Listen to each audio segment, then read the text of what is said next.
Voilà, c'est avec beaucoup de bonheur que nous recevons encore une fois dans cet autre numéro des Actus Chaudes sur Web Info Télévision, la chaîne, votre chaîne qui vous donne des informations vraies et vérifiées. Et pour cette nouvelle session des Actus Chaudes, nous allons parler de deux grands sujets qui font bouger la toile ces temps-ci. Nous parlerons de négociations à Doha, mais également de l'Assemblée nationale, comment Aimé Bodi Sangara est devenu le nouveau président qui a remplacé Vital Kamerhe. Alors, pour en parler, je ne suis pas seule sur ce beau plateau de Web Info Télévision. Je suis avec mes confrères que vous allez découvrir tout juste après. Mais vous connaissez quand même la règle. Si vous êtes nouveau, abonnez-vous et activez la cloche de notification pour être au courant de tout sur Web Info Télévision. Mais si vous voulez aussi participer, parce que c'est la télévision du peuple, alors si vous voulez participer à l'émission, nous vous donnons la parole sur l'espace commentaire. Mettez votre avis, votre opinion et posez même des questions. Nous serons là pour vous répondre. Alors, bienvenue.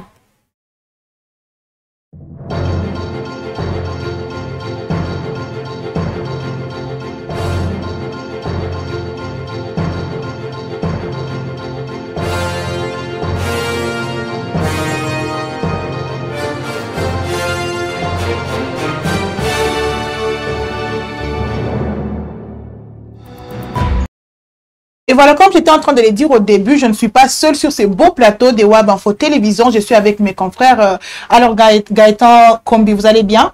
Très bien. Alors, je suis contente de vous revoir encore une fois sur ce beau plateau des Web Info Télévision. Ah, le plaisir, il est partagé. Vous êtes prêts à débattre quand même des actus chaudes? J'ai confiance. Alors, Jenny, toi. Alors, vous allez bien?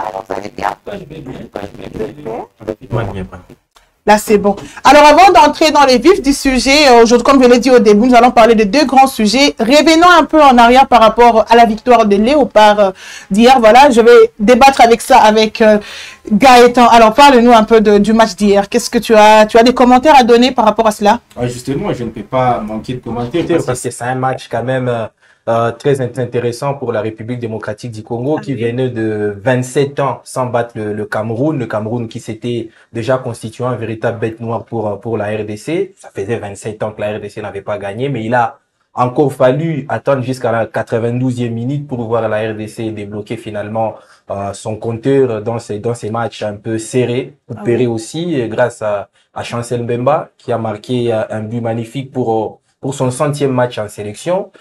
Donc c'est une belle victoire pour la RDC parce qu'elle permet à la RDC de se qualifier pour la finale de barrages continentaux. Le match d'ailleurs de la finale qui va jouer dimanche face au Nigeria. Donc oui, c'est une note de satisfaction et tous les Congolais sont en extase aujourd'hui. C'est bien justifié. Ah, vous êtes fiers de Léopard alors? Oui, très fier. Parce qu'après 27 ans, c'est assez oui, 27 ans, j'imagine le nombre de gens, le nombre de supporters congolais qui étaient déjà nés. Il y en a très peu. Donc, oui, c'est une victoire à la fois pour les Léopards, mais surtout une revanche pour toute une nation et une délivrance pour tout un peuple. Donc, c'est vraiment quelque chose d'assez satisfaisant. Félicitations alors aux Léopards, mais également félicitations à nous tous en tant que Congolais. Alors, pour entrer toujours dans les vifs du sujet, avant, je vais parler avec Jenny. Alors, Jenny, qu'est-ce qui se passe réellement sur les lignes de front en ce moment? La situation sécuritaire, ça évolue comment? Vous pouvez essayer un peu de nous expliquer? Bon, sur terrain, peut-être qu'on va en parler profondément justement avec ce qui se fait à Doha, à Washington. C'est que sur terrain, les partis ne respectent toujours pas les termes voilà, qu'on peut retrouver dans la déclaration des principes. Et là, c'est entre l'AFC M23 et les gouvernements de la République démocratique du Congo. Quand je parle du gouvernement, on voit justement les forces loyalistes appuyées toujours par les Wazalendo, il faut le préciser. Donc, sur le terrain, les échauffourées continuent. Aujourd'hui même, je vous assure que les sources sont précises. Déjà que 4 entités, ou disons 4 localités qu'on peut retrouver dans la chefferie Osso-Banyung, où là nous sommes dans le territoire des Massissi, viennent de repasser plutôt entre les mains des forces armées de la République démocratique du Congo. Qu'est-ce qui s'est passé? Les FARDC ont procédé par des frappes aériennes et puis les Wazalendo sont venus justement pour faire ce qu'on appelle le ratissage large sur terrain pour reconquérir toutes ces entités. Et c'est même vendredi, il y a une autre entité qui est passée sous contrôle des éléments de l'AFC M23, toujours dans ces mêmes territoires qui demeurent justement les théâtres de tous ces affrontements. Donc ça veut dire, sur le terrain, il y a toujours des combats, il y a toujours des échauffourées. Là, dans le territoire des Massissi, d'autres combats sont signalés. Nous sommes en train de recouper justement toutes les informations pour avoir une précision aussi détail. Là, c'est dans les territoires des Calais, même à Kabaré, au site Kivu, où les échauffourées sont aussi signalées. On voit même la cité des Nzibira, là, c'est dans le territoire de Walungu. On signale toujours des combats. Donc, c'est un peu ça. Les combats continuent entre AFC M23 et le gouvernement congolais. Bien sûr, appuyé toujours par les Wazalendo, voilà, qui sont là et n'agissent justement que par la neutralisation de l'AFC M23 et elles ne respectent même pas tout ce qui s'est dit à Doha. Ils disent ne pas être concernés par ces pourparlers. Voilà, je pense que vous avez compris l'explication de mon confrère Jenny Toualisé qui est sur les cessez-le-feu n'est pas encore respecté comme l'a été dit. Alors, entrons maintenant dans les vifs du sujet où nous allons commencer par Doha, les négociations qui se passent à Doha. Le chef de l'État, Félix Antoine Tshisekedi Tshilombo, a récemment annoncé devant la diaspora congolaise au Brésil que le processus de Doha et de Washington engagé pour amener la paix dans l'Est de la RDC vont connaître un aboutissement heureux dans les prochains jours. Il a également précisé dans les jours qui suivent, la Maison-Blanche va nous adresser l'invitation officielle pour aller signer l'accord de paix, tout en appelant à la prudence quant à la suite des événements. Alors, je commence par Gaëtan. Le président Tshisekedi a parlé d'un aboutissement heureux de processus de Doha et de Washington. Il fait allusion à quoi exactement quand il parle d'un aboutissement heureux? Des accords probables qui vont être signés entre le gouvernement congolais et l'AFC M23. Il y a encore quelques années, on pensait que c'était impossible parce que Tshisekedi disait qu'il ne pouvait jamais négocier avec l'AFC M23. Oui, oui. C'est ça, il ne pouvait jamais négocier avec le Pantin. Mais là, on se rend compte que, vu l'évolution de la situation, il ne pouvait pas faire autrement que de négocier. Justement, il n'avait pas les choix parce que le principal, moi je pense que la principale réussite de l'AFC M23, c'est de s'être fait passer pour des interlocuteurs de Kinshasa. Il a fallu quand même bouger Kinshasa pour que l'AFC M23 devienne un interlocuteur de Kinshasa. Ça a été fait avec la conquête des grandes villes comme Goma, comme Bukavu. Donc, Kinshasa s'est rendu compte qu'il n'y avait pas d'autre alternative à part négocier avec la FCM23. Après, moi, je pense que il y a eu un rapprochement ces derniers temps. Il y a eu un rapprochement en termes même dans la rhétorique, entre les délégués du gouvernement congolais et ceux de la FCM23 sur un probable accord qui devra être signé. Et vous savez tous la pression que la Maison-Blanche est en train de mettre. Donc, moi, je trouve que si il m'était demandé d'interpréter les propos de Tshisekedi, il s'agit de probables accords qui vont être signés entre le gouvernement congolais. Mais ça veut dire que le président est quand même confiant aux négociations. Oui, justement, il est confiant, mais dans la rhétorique politique, comme il doit vendre autre chose aux militants de l'IDPS, mais également aux Congolais qui ne pensent que la RDC doit défaire le M23 par la guerre. Voilà pourquoi vous sentez qu'il est en train de jongler avec le mot, mais quand même, moi je pense que le gros a été dit dans ces mots, qu'il y aura probablement des accords. Voilà, donc soyons juste optimistes alors et attendons-nous à une suite très favorable. Alors après ça, il a dit tout en appelant à la prudence quant à la suite des événements. La prudence alors qu'il annonce simultanément un aboutissement heureux. Bon, c'est par rapport aussi au respect des engagements. Donc, la sincérité dans les chefs aussi, je peux parler de belligérants, parce qu'on voit en face, c'est l'AFC M23, le gouvernement congolais, et c'est les mêmes discours qu'il peut utiliser aussi si on va au niveau de Washington, parce que imaginez l'accord avec le Rwanda, date depuis le 27 juin, mais aujourd'hui, vous voyez, il y a toujours des réunions qui sont organisés pour voir dans quelle mesure on peut mettre en pratique cet accord. Jusque-là, on n'y arrive toujours pas. Donc, c'est aussi dans ce sens-là que le chef de l'État met un peu donc il essaie un peu de mettre des réserves. Mais dans l'ensemble, ce qui est sûr, il y a des avancées, ça il faut le dire, parce que quand on voit à côté AFCM 23, Bertrand Bissimo tenir aussi des propos un tout petit peu rassurants pour dire, voilà, finalement, les bruits des bottes vont cesser, et laisser place justement au mouvement des populations, que les gens vaquent librement leurs activités, champêtres surtout lorsque nous allons dans les milieux ruraux. Alors dans l'ensemble, ce sont des discours qui rassurent, mais moi je pensais que la semaine passée, on allait peut-être signer cet accord cadre, parce qu'il faut le préciser, c'est l'accord cadre. Et il ne faut pas confondre cet accord cadre avec l'accord global ou même accord paix, on est encore loin justement d'obtenir un accord. Expliquez un peu aux téléspectateurs les deux accords-là, parce que certainement, oui. Alors, comme il y a aujourd'hui sur terrain, comme je venais de le dire, d'ailleurs, les combats continuent.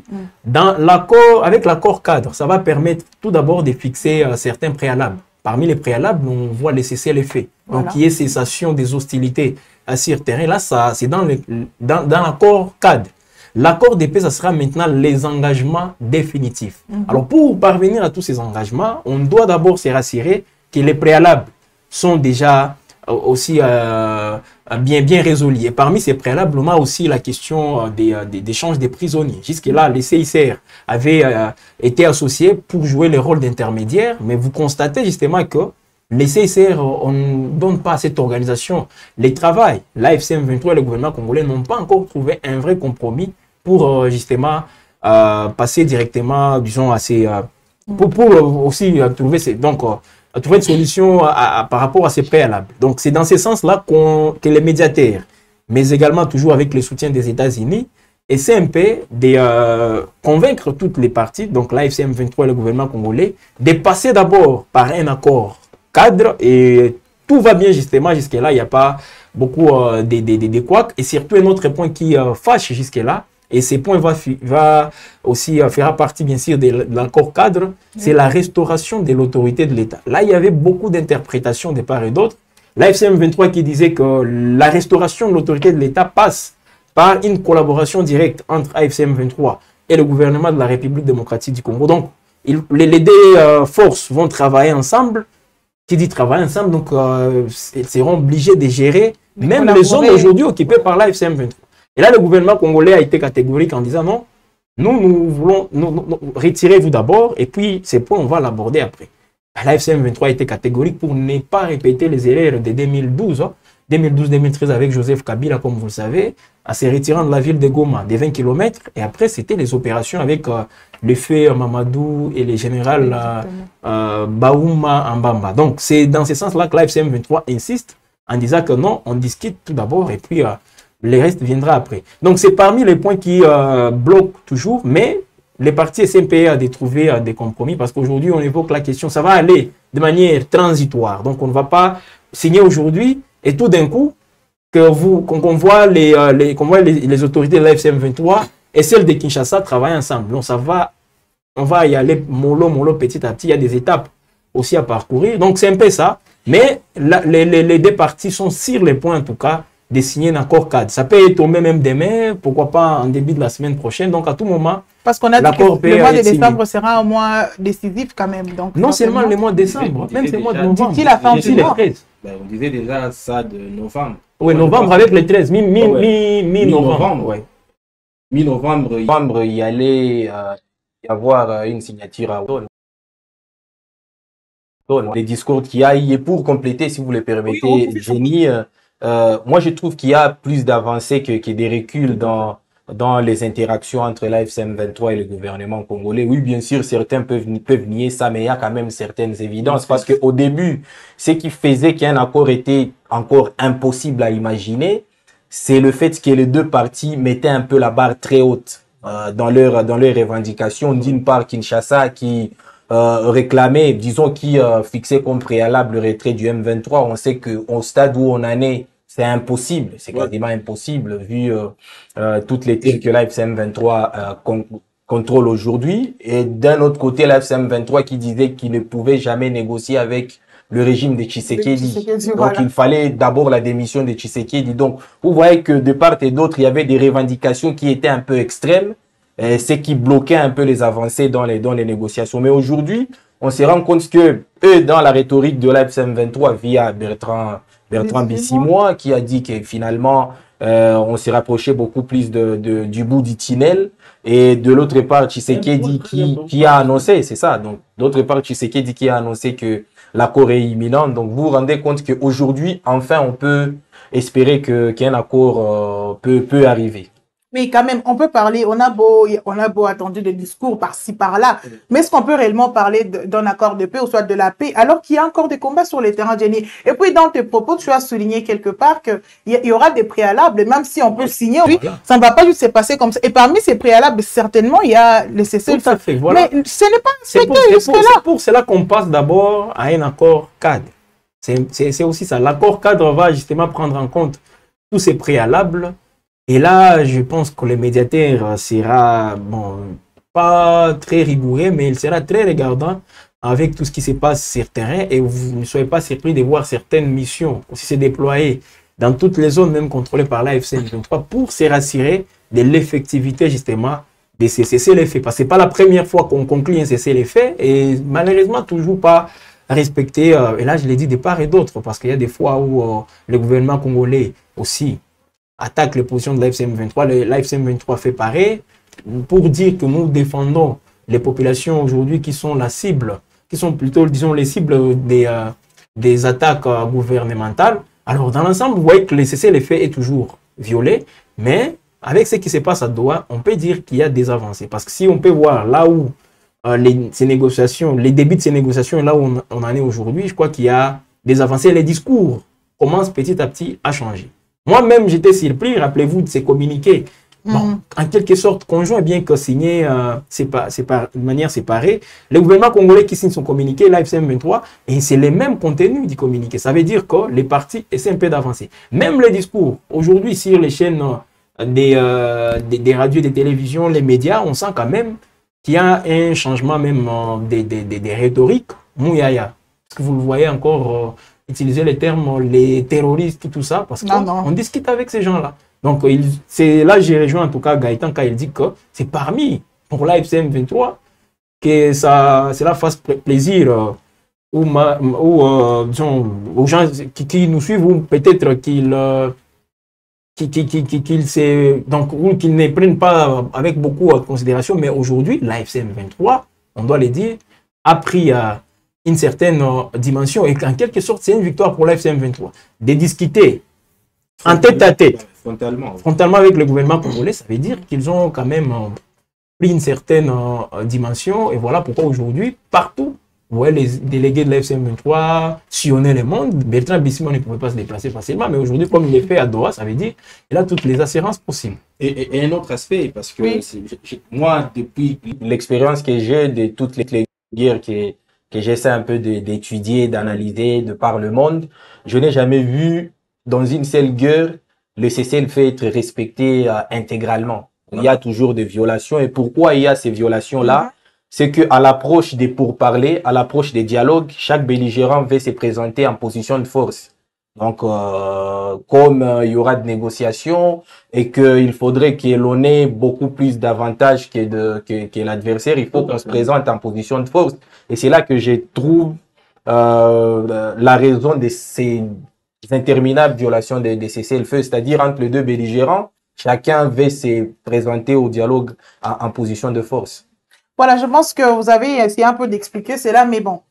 Soyons juste optimistes, je pense que ça va. Alors, chers téléspectateurs, si vous avez des questions, vos avis, n'hésitez pas à les mettre dans les commentaires. Alors, Gaëtan, lorsque le président dit dans les jours qui suivent, la Maison-Blanche va nous adresser l'invitation officielle pour aller signer l'accord de paix. L'invitation à signer l'accord de paix à la Maison-Blanche signifie pas que les États-Unis deviennent les garants du processus, parce que déjà, peut-être qu'après la signature, les États-Unis vont dire que non, ça, c'était mon affaire, ça, c'est vraiment, c'est moi qui ai fait à ce que tout cela puisse se produire. Oui, non, mais on sait que c'est un secret de polichinelle que de ne pas penser que les États-Unis ne sont pas les garants de cet accord, parce que Trump, encore il faut pas lier les intentions personnelles de Trump aux intentions des Américains. Vous savez, Trump, c'est un président caractérisé par un ego surdimensionné, c'est quelqu'un de très égocentrique, qui a d'ailleurs réclamé le prix Nobel de la paix, qui s'est présenté à la Maison Blanche en disant qu'il venait résoudre tous les problèmes du monde. Donc c'est d'abord sa cause personnelle. Donc dire que ce sont les États-Unis, moi je pense que c'est un peu exagéré. Mais je pense que c'est la cause personnelle d'abord de Trump pour deux raisons. Mais pour deux raisons. D'abord pour des raisons purement individualistes. Il veut faire le one-man show dans toutes les guerres. Il a été omniprésent dans la guerre en Israël, à Gaza. Il l'a fait autant en Syrie. Il est un peu partout. Il veut passer pour le maître du monde. Et il veut passer pour le prix Nobel. L'héros international. C'est ça. Donc, après, il y a aussi une raison purement nationaliste. Vous savez, il y a d'énormes investissements américains en perspective en République démocratique du Congo qui s'évalue à des centaines de milliards de dollars. Les États-Unis vont investir par centaines de milliards en République démocratique du Congo, et pour que les investissements bénéficient aux Américains, il faut que ça se passe dans un climat propice pour des investissements. Donc, il faut que la paix soit en RDC pour que les Américains investissent en République démocratique du Congo. Donc, c'est pour ces deux raisons-là que moi, je pense que Trump est en train un peu de pousser pour qu'il y ait la signature. Il est en train de mettre la pression. Il est en train de mettre la pression, pas parce qu'il aime les Congolais, pas parce qu'il a de la sympathie, de l'empathie pour le peuple congolais. Donald Trump est en train de mettre la pression sur l'accord de paix entre l'F-23 et la RDC. C'est parce que Trump est vraiment amoureux de Congolais. Il aime vraiment les Congolais. Alors, je pense que dans la tête de certaines personnes, ils pensent que bon, c'est juste par amour, en disant que non, la RDC a tellement souffert depuis 3 décennies quand même. Non. Moi, ça, c'est une analyse purement biblique. Alors que là, on est en politique. En politique, il n'y a pas d'amis. Sur la scène internationale, il n'y a pas d'amis, il n'y a que des intérêts. Vous voyez, donc, comme il y a des intérêts américains dans la région de l'Est et de la République démocratique du Congo qui est en proie à l'insécurité, il faut pacifier cette raison pour que les investissements se passent dans les meilleures conditions et pour que ces investissements fassent des retours dans les trésors américains. Donc, c'est pour cette raison, pour les deux raisons que je viens de vous signifier, à la fois des raisons individualistes et des raisons nationalistes, que Trump s'investit, veut imposer en quelque sorte une paix à coups de marteau. Voilà, comme Gaëtan vient de le dire, ce n'est pas de l'amour pour les Congos, soit pour les Congolais. Donc, sur la scène politique, c'est toujours de l'intérêt. Les seuls peuples pour lesquels les Américains ont l'amour, c'est les peuples israéliens. Pour des liens historiques, mais pas pour les Congolais. Non. En tout cas, certainement. Alors, Jenny, tu as quelque chose à ajouter? Tu es d'accord avec ces raisons? D'une part, les intérêts.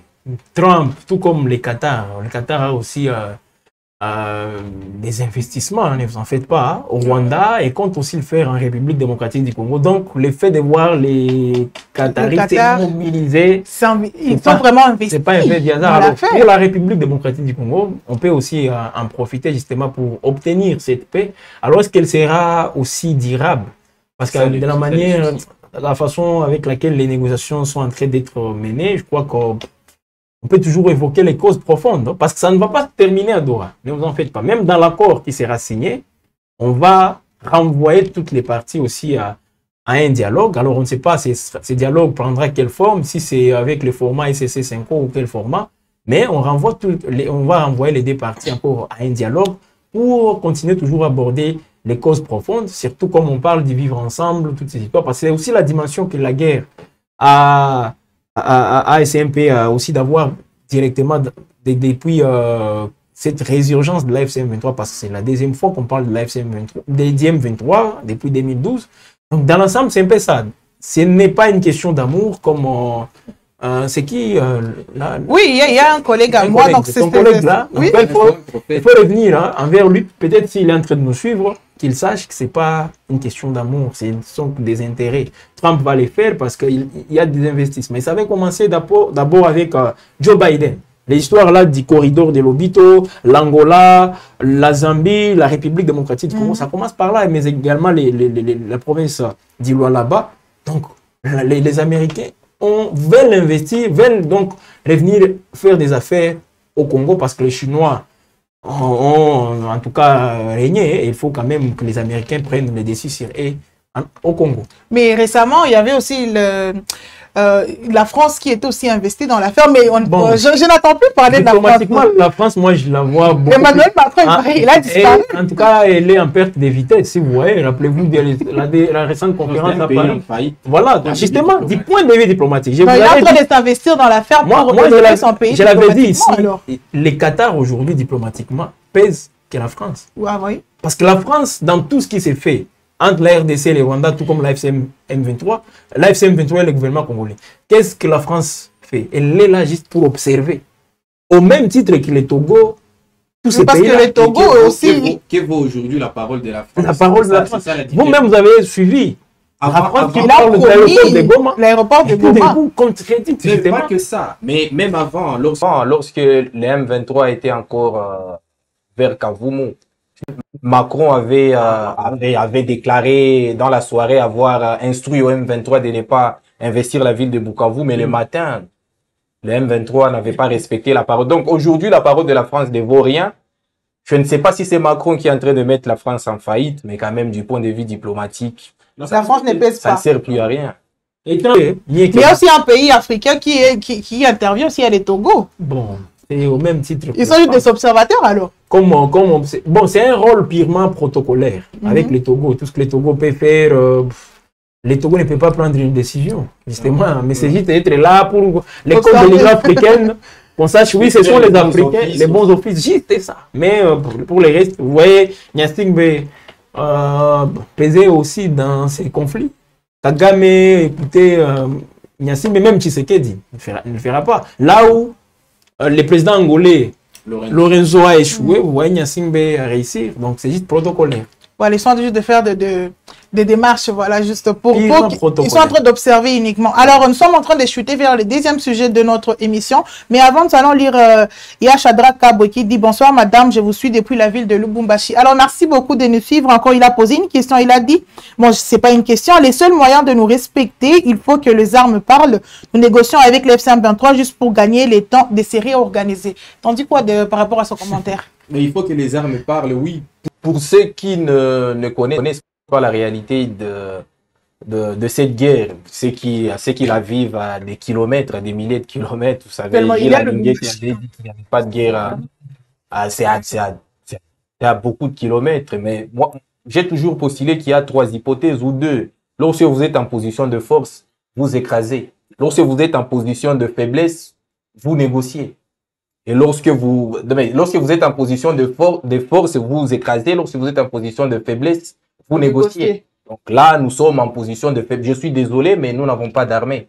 La RDC n'a pas d'armée. D'ailleurs, on l'a constaté comment notre armée ne faisait que capituler face à la force du M23. Donc là, je ne trouve pas rationnel l'idée de l'abonner, bien que je la trouve un peu ambitieuse. Normalement, un pays qui se veut être un pays costaud sur le plan international doit avoir une force dissuasive, doit avoir une armée forte. Mais là, nous sommes dans une telle situation que nous n'en avons pas. Faut-il faire prendre encore les risques à des milliers d'habitants qui peuvent encore être victimes d'autres guerres? Qui peuvent être encore victimes d'autres guerres? Moi, je pense que là, malheureusement, le fait est que nous sommes en position de faiblesse. Et lorsqu'on est en position de faiblesse, il faut négocier. Il faut plutôt trouver le moyen de négocier le meilleur pour le pays. C'est ça. Voilà, oui, Jenny, vous pouvez ajouter. Avant que justement Gaëtan ne soit traité des Rwandais par rapport à ce qu'il vient d'évoquer, il doit s'attendre quand même. Il doit s'attendre à ça. Donc, tu anticipes déjà. Aujourd'hui, c'est que si, mais c'est ça la réalité. Aujourd'hui, c'est difficile de déloger l'AFC M23. J'ai dit bien déloger l'AFC M23 à Goma et à Bukavu par la voie militaire. C'est difficile. Impossible d'ailleurs. Impossible, ça je vous l'ai dit. Quelle est cette armée qui va venir pour combattre l'AFC? Bon, elle va passer d'abord par où?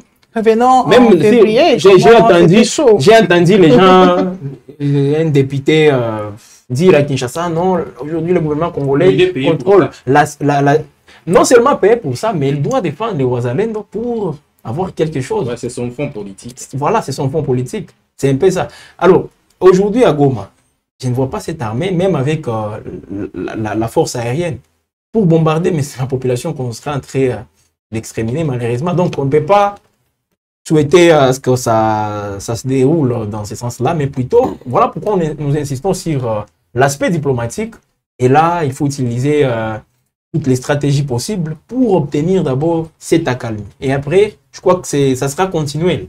Toutes ces négociations, et comme il y aura, ça il faut le dire, il y aurait une cohabitation avec M23, gouvernement congolais, en cas d'accord d'épée. Voilà, nous sommes en train d'aller vers le deuxième sujet de notre émission, mais avant de passer, avez-vous quelque chose à ajouter, soit le mot de la fin par rapport à la première, au premier sujet?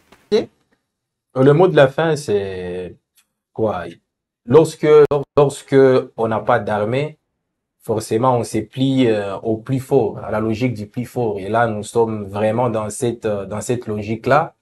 L'AFC M23, heureusement ou malheureusement, est aujourd'hui en position de force, militairement parlant. Donc, les négociations ne doivent que pencher en faveur d'eux. Donc, c'est tout à fait normal. Et donc, c'est à nous d'accepter c'est à Kinshasa d'accepter qu'il a comme interlocuteur aujourd'hui l'AFC M23. Voilà, chers téléspectateurs, si vous êtes nouveaux, abonnez-vous et n'oubliez pas d'activer la cloche de notification pour être au courant de tout. Alors, nous sommes en train de parler nous allons parler de l'Assemblée nationale où le député Aimé Bodji Sangara a été élu président de l'Assemblée nationale de la RDC ce jeudi 13 novembre 2025 lors d'une plénière tenue au Palais du Peuple à Kinshasa. Sur 423 députés votants, il a obtenu 413 voix avec seulement du bulletin nul, ce qui lui assure une large légitimité. L'annonce a été faite par le président intérimaire de l'Assemblée nationale, Jean-Claude Tshilumba, qui a confirmé que Bodji avait été élu conformément à l'article 28 du règlement d'ordre intérieur. Alors, Jenny Twali, le choix est Aimé Bodji, qui est maintenant le président de l'Assemblée nationale. Est-ce que le choix n'était pas déjà avant? Parce que, voilà, juste avant de... Là où je ne suis pas peut-être d'accord avec, non seulement avec vous, mais je ne sais pas si on peut appeler ça élection. Je ne sais pas, en tout cas, j'ai du mal. Hein. Plébiscite. Ah, voilà, plébiscite, là, ça va. Mais pourquoi? C'est un plébiscite aussi qui tire ses origines au niveau des Ngaliema, à la tête de l'Union africaine. Je sais qui décide, voilà, Bodji, tu quittes le gouvernement pour aller à l'Assemblée nationale, c'est comme ça. Et puis, on a vu aussi l'opposition jouer, à faire des stratagèmes aussi pour ne pas... pour éviter l'humiliation, parce que ça aurait été une humiliation si les partis ensemble avaient perdu ces postes. Bon, c'est vrai, ça crée aussi des fissures au niveau des ensembles. La stratégie utilisée par le président du groupe parlementaire Ensemble et Alliés, Christian Mwando, ça crée beaucoup de fissures au sein des ensembles. Mais Bodji Sangara Aimé, pour l'union sacrée, c'était déjà fait, même dans son discours, j'ai senti quand même beaucoup de légèreté. Peut-être c'est parce qu'il était convaincu qu'il va passer, ou peut-être il n'a pas pris en tout cas beaucoup de temps pour mieux se préparer, faire un discours aussi convaincant. Parce que là, il prend les rênes de cette chambre basse du Parlement pour succéder à Vital Kamerhe, un pays avec les enjeux que nous connaissons aujourd'hui, bien que l'Assemblée nationale, je la vois en tout cas dans une position qui n'est pas du tout celle d'un pays en guerre ou un pays qui connaît des défis comme la République démocratique, qui a tous des défis comme la RDC. Alors, beaucoup de légèreté dans son discours et en tout cas, j'ai pensé que Bodji, il peut faire quelque chose, mais moi, avec ce qu'il a dit, son discours là, je commence peut-être à les voir comme un figurant qu'on met là, qui va exécuter tout ce qu'on va lui dire. Donc, toutes les démarches, toutes les lois vont passer comme par les chefs de l'État. Oui, parce qu'il a la confiance du président de la République. Au Congo, ça suffit déjà que vous soyez compétent ou pas. Mais si vous avez le soutien du président de la République, ça suffit justement pour demeurer le plus longtemps possible à une fonction aussi publique. Alors, Bodji à l'Assemblée nationale, je me demande surtout la qualité de nos élus. Mais Jenny, attendez-moi un peu. En tant que Congolais, dites-moi, vous êtes d'accord que Bodji soit le président de l'Assemblée nationale? Ça, c'est selon vous. Expliquez-nous. Vous êtes d'accord? Être d'accord ou pas, l'Union sacrée a fait son choix. Parce que l'Union sacrée, c'est la majorité. C'est elle qui a justement cette majorité au Parlement, dans toutes les institutions d'ailleurs. Alors, au niveau de l'Assemblée nationale, c'est vrai, avec tous ces députés, ils ont réussi juste les mots d'ordre. Imaginez, sur 423 votants, 413 ont voté pour Aimé Bodji et les 10 bulletins ont été déclarés nuls. Donc, il n'y a pas... Aimé Bodji n'a pas eu des votes aussi contre. Tous ont voté pour lui. Et si vous voyez, c'est là. Il y avait 423 les mots d'ordre, disons, ont été respectés. Exactement. Parce que les députés n'ont même pas boycotté cette élection. Et pourtant, lorsqu'on avait annoncé sa candidature, j'avais vu des mouvements au sein de l'Assemblée nationale avec les Willy Michiki, les Mbindoulé se soulevaient. Oh, peut-être parmi les 10, peut-être je ne sais pas s'il est parmi. Il faut bien vérifier, mais il y avait aussi, on a tourné sur les Mbindoulé tous pour dire non. C'est que vous faites, j'ai vu les secrétaires adjoints de l'IDPS, comment il s'appelle, Deo Bizibou, lui-même écrire à Mbindoulé en lui disant il faut éviter tout ce qu'il veut faire là-bas. Parce que Mbindoulé voulait justement aller jusqu'au bout en imposant sa candidature. Alors on lui a dit non, laissez ça. Voilà pourquoi Aimé Boji s'est retrouvé seul en course. Donc l'Union sacrée a fait des lignes sacrées. Et c'est peut-être ça, c'est à l'époque de Mobutu, peut-être qu'on pouvait assister à ça, mais sous Kabila, je ne sais pas. Peut-être à moi, Gaëtan me dise le contraire, mais je n'ai jamais vu. Et d'ailleurs, Gaëtan, je te reviens. Dis-moi un peu, Aimé Boji mérite-t-il vraiment d'être président de l'Assemblée nationale ou uniquement parce qu'il a été choisi par le président de la République? Mais dans la vision du chef de l'État, il le mérite. Dans la vision de l'Union sacrée, parce qu'Aimé Boji, finalement, vient de consacrer ce que j'ai redouté ici sur ces mêmes plateaux il y a quelques semaines. Il va faire de l'Assemblée nationale une passerelle de toutes les décisions de l'exécutif. Ça sera quasiment la dictature de l'exécutif sur d'autres pouvoirs. Déjà que l'Union sacrée tient le pouvoir judiciaire en otage. Et là, il y aura maintenant une prise en otage de l'Assemblée nationale et donc du Sénat aussi. Donc là, c'est vraiment la consécration de tout ce que l'Union sacrée voulait depuis, pas que l'Union sacrée, parce que l'Union sacrée, qui dit Union sacrée, dit aussi l'UNC et d'autres partis. Mais c'est que l'UDPS cherchait, il faut le dire dans ces termes-là, sans peur d'être contredit. L'UDPS voulait un peu avoir de la même mise sur toutes les institutions. Et là, avec les choix d'Aimé Boji, un choix du chef de l'État, du roi, un choix du roi qui n'a même pas eu cette élégance politique-là d'aller consulter le président du parti d'Aimé Boji, Vital Kamerhe, qui a débauché Aimé Boji sans consulter Vital Kamerhe, qui non seulement est le président de l'Union sacrée, mais qui est surtout son partenaire direct, de l'INC plutôt, mais qui est surtout son partenaire direct.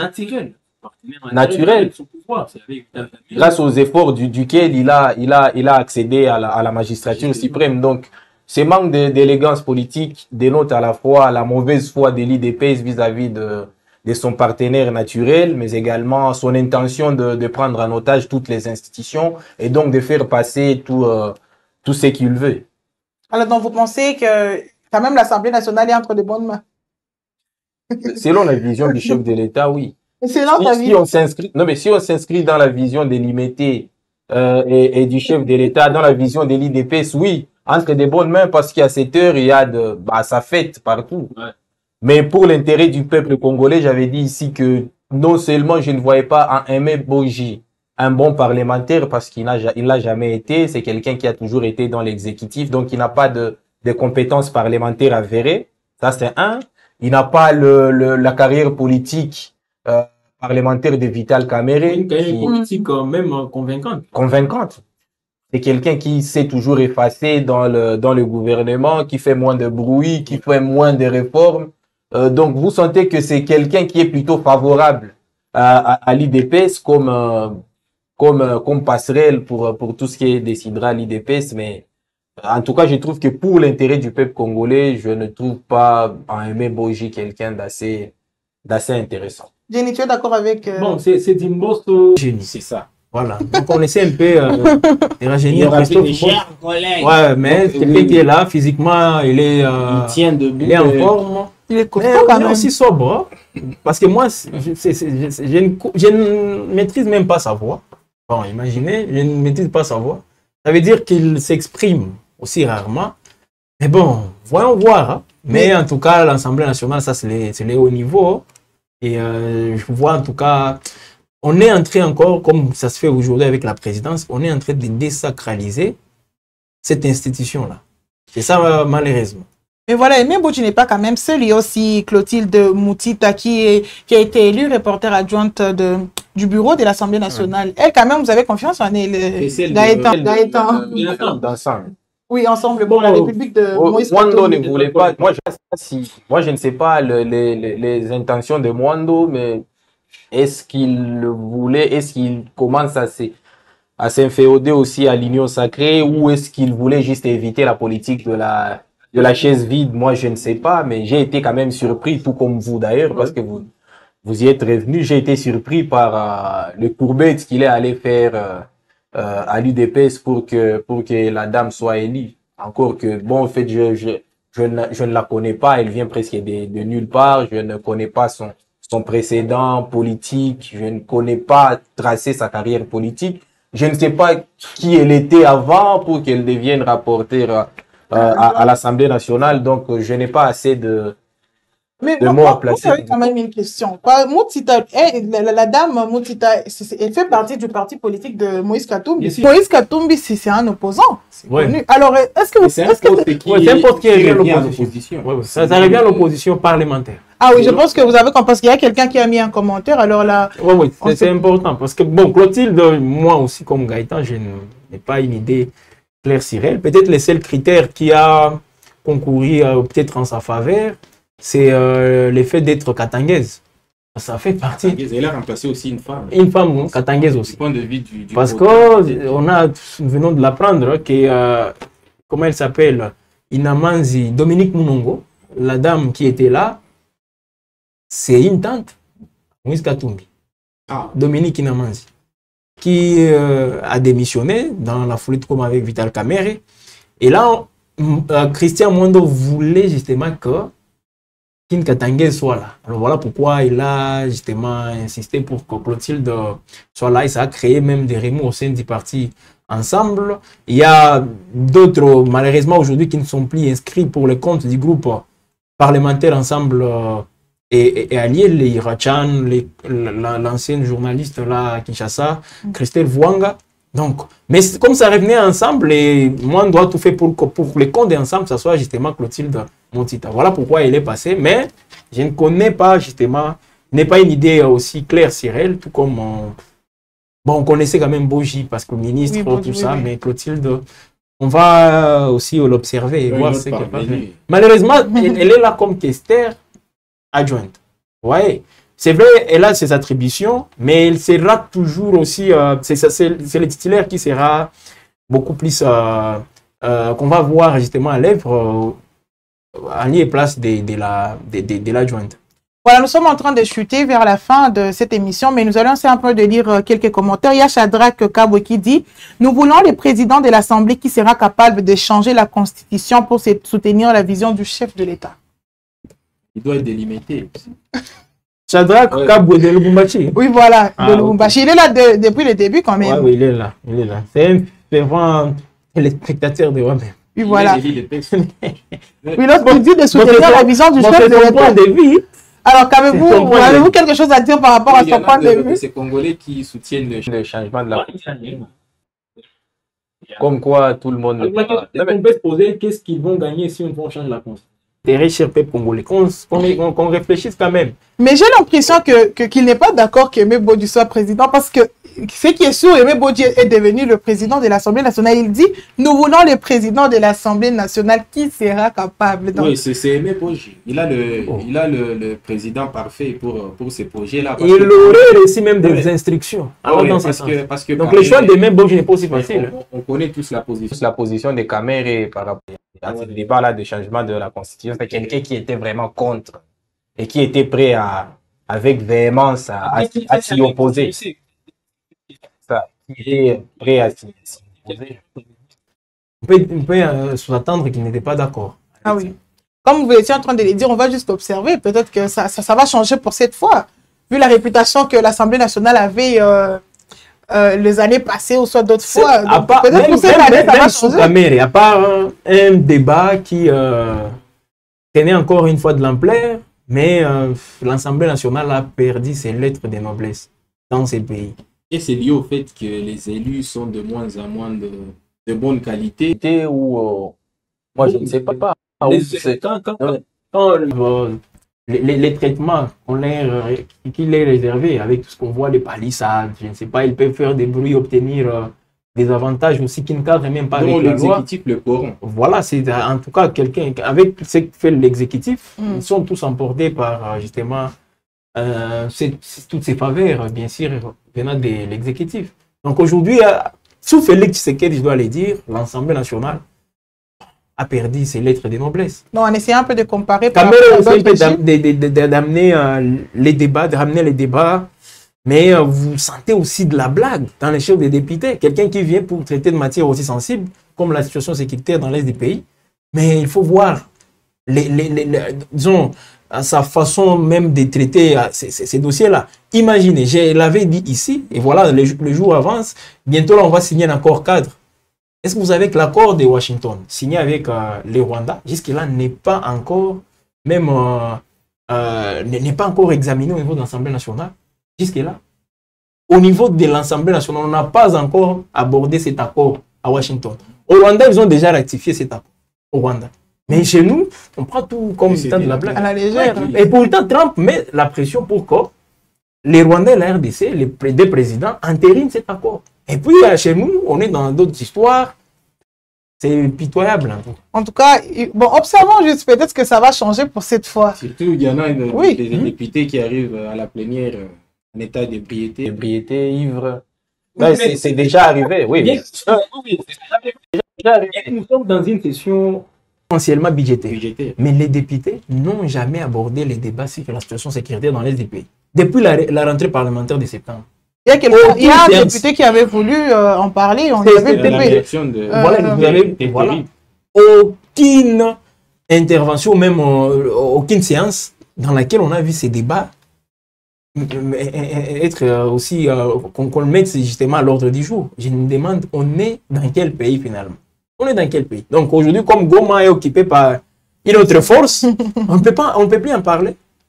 C'est ça? Non, c'est comme si on mettait Goma à côté. Donc peut-être c'est à 2000 km. Ou soit on laisse ce travail au gouvernement. Et on ne contrôle plus le gouvernement. On ne sait plus comment l'argent est dépensé. Récemment, on nous a présenté un rapport.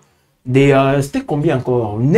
Près de 1 milliard de dollars. Juste pour janvier et juin 2025, juste pour l'armée. C'était 953 millions de dollars dépensés pour la rubrique de l'armée de janvier à février. Si vous trouvez ça normal, pour quel résultat? Mais l'Assemblée nationale ne dit moi, ils sont tout simplement là. Ils sont là en train de parler d'autres sujets. Mais c'est honteux quand même. L'Assemblée nationale donc est partout sauf là où il doit être. C'est ça. Lorsqu'il s'agit de leurs intérêts, ils sont prêts à en découdre. Il y avait le problème de pays. Non, comment il y avait un... C'est ça. Même traitement personnel. Voilà pourquoi le peuple congolais doit prendre conscience. Même l'histoire là des pétitions contre Kamere, un pays comme la RDC, dans une situation comme celle-ci, je vous assure, ces histoires-là ne pouvaient même pas avoir les jours. Pétition contre Kamere. Voilà pourquoi le peuple congolais doit prendre conscience de la qualité des élus. Tu l'avais dit la fois passée. Qu'il fait. Parce que les élus sont l'émanation du peuple. Ces peuples méritent ces élus. Moi, je l'avais dit ici.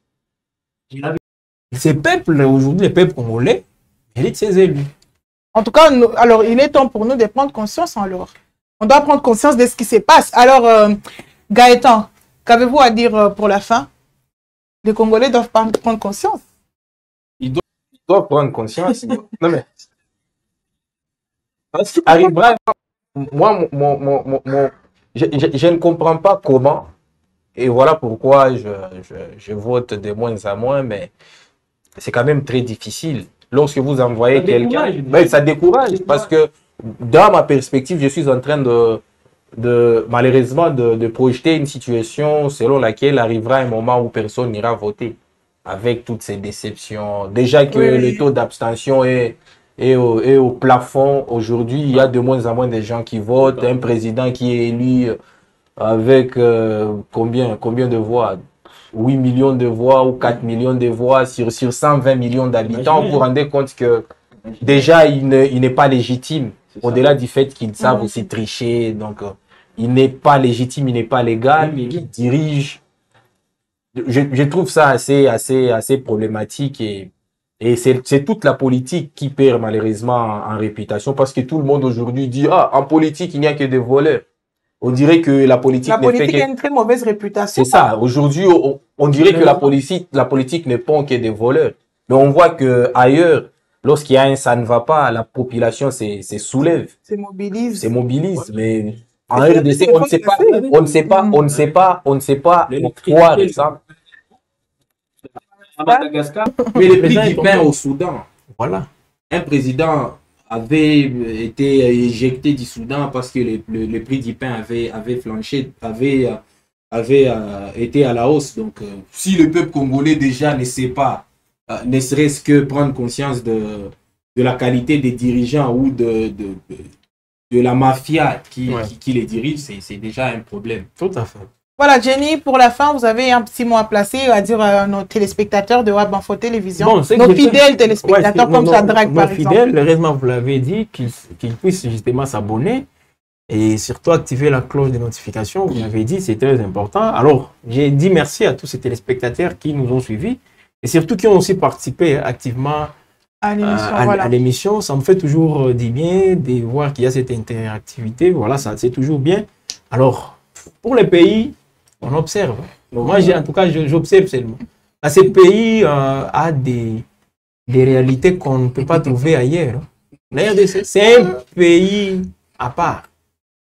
Voilà. Compliqué. Donc, peut-être qu'on puisse avoir notre monde, un monde propre à nous, où on peut faire tout ce que nous voulons, mais avec ça, regardez tout simplement les pays qui nous entourent. Juste les pays qui nous entourent. Vous-même, vous allez... Ça fait en tout cas très mal. Et c'est bon.